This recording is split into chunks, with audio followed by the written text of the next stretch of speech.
driving people is their state of consciousness. And so when you go really deep in the rabbit hole, you realize that, you can talk, and I do, and I've done a great length over the years, about networks of manipulation and satanic groups and secret societies. You do all that.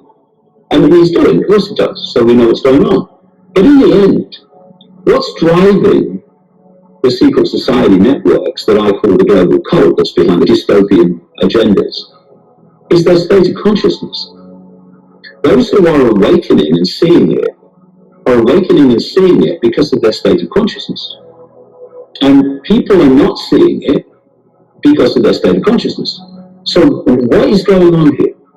So when I started to realize that in the early 90s that this global network existed and what its game was, I started to ask the question, when did it start?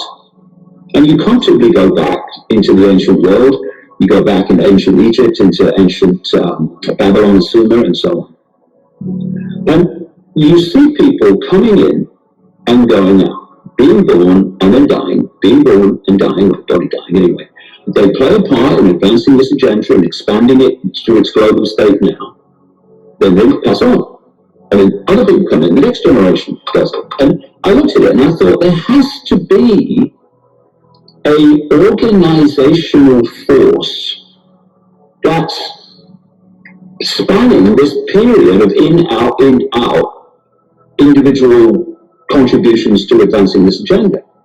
And then I started to look around the different cultures and the different religions, looking for a common theme for what this force might be. And you start to realize that actually, although they use different names, that they're describing the same force over and over again in all these different areas. So the Christians talk about Satan and the devil and demons. The Gnostics, who were not Christians in that sense, they talked about a negative force called Yaldabaoth and archons, which were the Christian demons.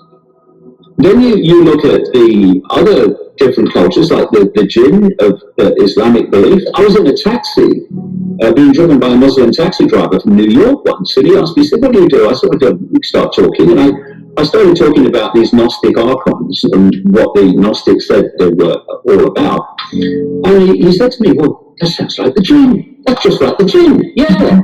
Because you see this theme with different names throw people, but it's the same theme. And I just got a book out called Perceptions of a Renegade Mind. And the last chapter is called Escaping Wetiko.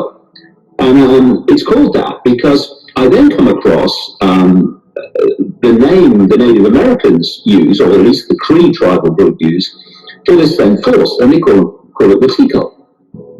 And basically what all these things are describing, all these different belief systems are describing, is a state of consciousness, a very inverted, chaotic, what we would call evil consciousness, but my definition of evil is the absence of love. Once love's gone, evil remains, but bring in love, evil's gone.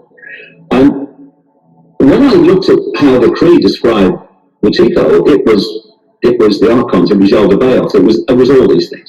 It's a state of consciousness that's in a very low vibrational frequency state, very chaotic, very inverted. That's why expressions of it, like Satanism and what have you, they use inverted symbols, for instance. Satanists invert the pentagram, they invert the cross. Mm-hmm. The cross is not to do with Christianity. The cross is an ancient symbol. They just invert everything. It's like the Nazis turned the swastika around to represent the negative force. So